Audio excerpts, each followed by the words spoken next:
लेकिन इस बड़ी खबर पर हम लगातार चर्चा कर रहे हैं कि आखिर उमा भारती जो एक केंद्रीय मंत्री हैं, जिनसे उम्मीद की जाती है कि वो कोई भी कानून नहीं तोड़ेंगी। पहली जिम्मेदारी उन्हीं की है कि वो कानून का पालन करें, उसके बाद आम आदमी से ये उम्मीद आप लगा सकते हैं। लेकिन आप खुद सोचिए, चेन पुलिंग जुर्म है, जुर्माना भी है और कैद भी है। उमा भारती जो कि जल संसाधन मंत्री हैं, उनके ऑफिशियल्स, उनके समर्थक उस दौरान उनके साथ थे जिन्होंने चेन पुलिंग की, 3 बार चेन खींची और ट्रेन लेट हुई, जिसकी वजह से अपूर्व का प्रैक्टिकल छूट गया। अपूर्व महज एक शख्स है जिनको साथ ये परेशानी पेश आई है, जिन्होंने जो पीड़ित हैं इस समस्या के, लेकिन उस ट्रेन में और भी लोग सवार थे जिनकी ट्रेन लेट हुई और न जाने उनके साथ आगे क्या परेशानी हुई होगी। वो बेशक मीडिया में सामने नहीं आए, लेकिन अपूर्व ने उस दौरान वीडियो बनाया और इस पूरी घटना को एक्सपोज किया। अपूर्व, बड़ा बुनियादी सवाल यह है कि प्रधानमंत्री नरेंद्र मोदी को भी अभी हम सुन रहे थे, उन्होंने कहा कि जो है रेल को सुधारना है। जब आपके अपने मंत्री खुद कानून को तोड़ रहे हो तो कैसे उम्मीद करेंगे कि आखिर रेल की चाल ठीक होगी या दुरुस्त होगी?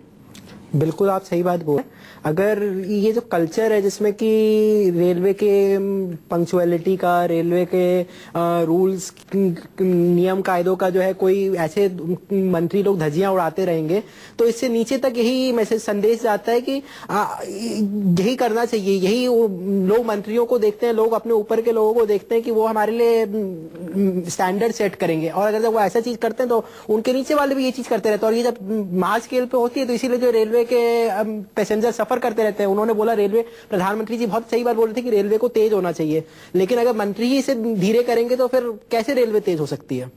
और ग्राफिक्स के जरिए हम आपको दिखा रहे हैं। हमने मनोज सिन्हा से सवाल पूछा, मनोज सिन्हा के पास कोई जवाब नहीं था, रेल राज्य मंत्री हैं। एके मित्तल रेलवे बोर्ड के चेयरमैन, उनसे जब इस बारे में पूछा गया उनके पास कोई जवाब नहीं था। उमा भारती जो कि जल संसाधन मंत्री हैं, जो खुद उस वक्त वहां मौजूद थी, जिनकी वजह से ट्रेन रोकी गई, उनके पास भी कोई जवाब नहीं था।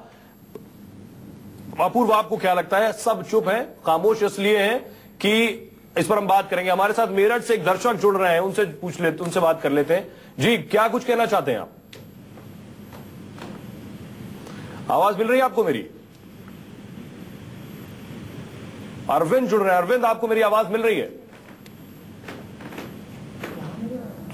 चलिए, अरविंद से हमारा संपर्क नहीं हो पा रहा है। आप भी हमें फोन कर सकते हैं, अपनी राय रख सकते हैं। अपूर्व, मंत्री चुप है, आपको लगता है इसलिए चुप है कि कोई जवाब नहीं देना चाहते हैं, जानकारी नहीं है, या चाहते हैं कि जो है इस पर जवाब ना देना ही बेहतर है, क्योंकि बोलेंगे तो खबर और बड़ी होगी और इस पे इंपैक्ट इसका अलग होगा? मुझे लगता है कि भारत में जो पावरफुल लोग हैं उनको ऐसा लगता है कि वो कुछ भी कर सकते हैं और उनके बाद किसी को उनसे सवाल पूछने का हक नहीं है। इसीलिए और वो सोचते हैं कि 2 दिन तक हल्ला करेंगे फिर वापस से शांति से बैठ जाएंगे।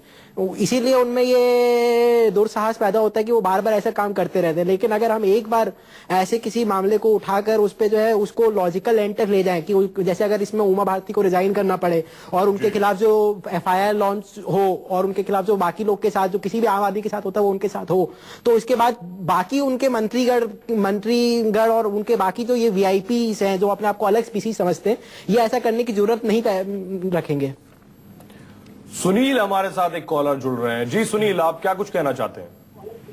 हेलो जी सुनील, अपनी बात रखिए। सर, ऐसा VIP कल्चर खत्म करने के लिए ये लोग खत्म नहीं करेंगे, वो उनको ही खत्म करेंगे। VIP कल्चर खत्म करने की बजाय उसी आदमी को ये लोग दोषी ठहराएंगे। जी, यही हुआ अपूर्व आपके साथ। इनका जो कहना है कि VIP कल्चर खत्म नहीं करेंगे, जो उसका पीड़ित होगा उसे ही खत्म कर देंगे। जब आप गए शिकायत करने के लिए तो आपसे खुद ही कहा गया कि आपको थाने में डाल दिया जाएगा। हाँ, उन्होंने मुझे धमकाया और उनको ऐसा लगा कि धमकाने से मैं डर के बैठ जाऊंगा।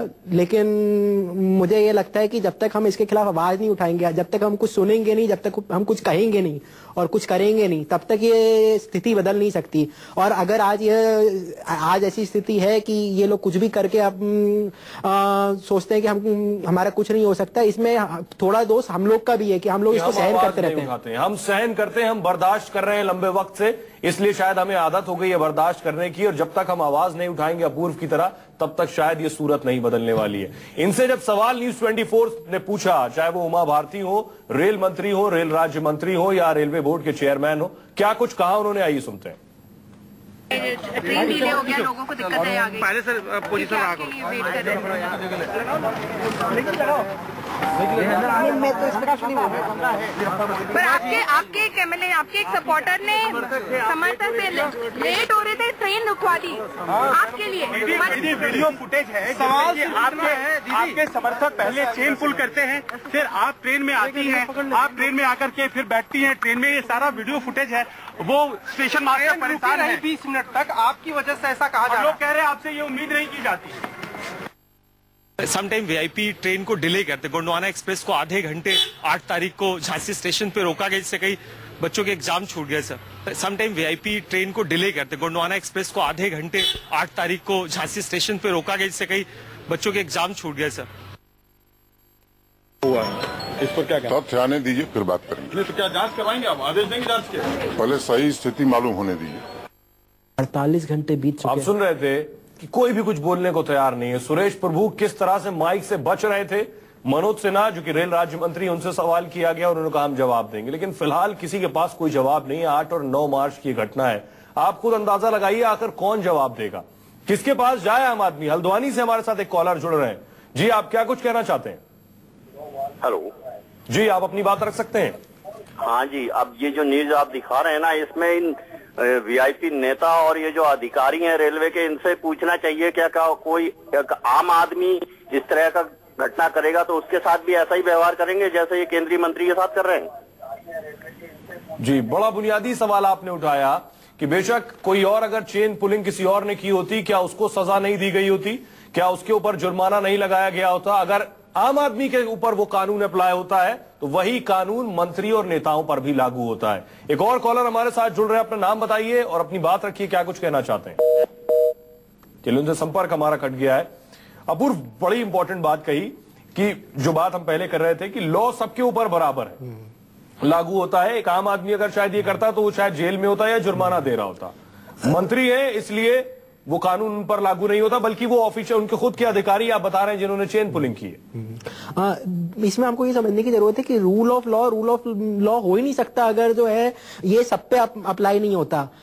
अगर इससे कुछ लोग परे रह जाते हैं, अगर इससे जो जैसे अगर आम आदमी को जो इसके लिए जेल में डाला जा सकता है और डाला जाता है, हजारों लोग इसके चक्कर में जेल जाते हैं, तो वही व्यवहार, वही ट्रीटमेंट, वही रूल ऑफ लॉ उनके साथ क्यों नहीं अप्लाई होना चाहिए। राधे श्याम हमारे साथ एक दर्शक जुड़ रहे हैं।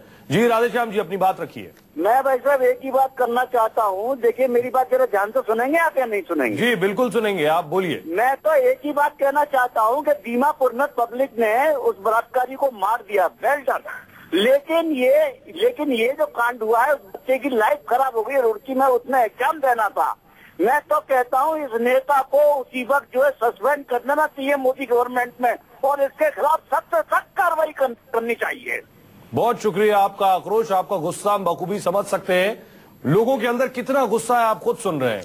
लोगों की, यानी लोग खुद इस चीज से रोज जूझते हैं, रोज सफर करते हैं, लेकिन कहते नहीं है किसी से। अपूर्व, हर इंसान रोज दो चार हो रहा है इस तरह की चीजों से। ये बात सही है। हमें एक हताशा भी रहती है कि अगर हम कुछ बोल भी देंगे, कुछ कर भी देंगे, तो या तो हमारे को डरा धमका के हमारे कोई नुकसान करा दिया जाएगा, और अगर उठा भी दिया तो उसके बाद ऐसे ये मंत्री चुप्पी साधे हुए और सोच रहे कि 2 दिन में खबर खत्म हो जाएगी और हम फिर वापस से ट्रेन रोकते चलेंगे। ऐसा उनमें अहंकार, गुरूर होता है। एक और कॉलर हमारे साथ बलदेव सिंह, कर्नल बलदेव सिंह जुड़ रहे हैं। जी कर्नल साहब, आप अपनी बात रख सकते हैं। हाँ जी, गुड आफ्टरनून जी। Good afternoon. मैं आपका ये प्रोग्राम में एक पॉइंट देख रहा हूँ जी। मेरा इतना कहना है, पहले तो हमारे कंट्री में बहुत से मंत्री ऐसे हैं जो कि खुद अनपढ़ हैं जी, जिनको पहले यही नहीं मालूम है एजुकेशन की इम्पोर्टेंस क्या है और पब्लिक की इम्पोर्टेंस क्या है जी। वो लड़का IIT का एग्जाम देने जा रहा था। आई एम श्योर कि आपकी उमा भारती को IIT की फुल एब्रीवेशन भी नहीं पता होगी जी, और उसका पूरा इसने जो है फ्यूचर खराब कर दिया। इसको तो he should be behind the box immediately. शुक्रिया अपनी बात रखने के लिए। हम दर्शकों को बताएं कि अपूर्व का दरअसल प्रैक्टिकल था, वो प्रैक्टिकल छूटा है। हमारे साथ लुधियाना से एक और दर्शक जुड़ रहे हैं। जी, आप अपनी बात रख सकते हैं। Hello sir. जी जी सर, ये जो रेलवे का आया है सर, उसमें तो टिकट भी नहीं रहा होगा उनके पास। दूसरी बात, आम पब्लिक को कितनी परेशानी होती है वो तो कोई नहीं देखता। ठीक है, रेलवे की हालत सबसे बदतर है इंडिया के अंदर, सबसे बदतर। शुक्रिया अपनी राय रखने के लिए।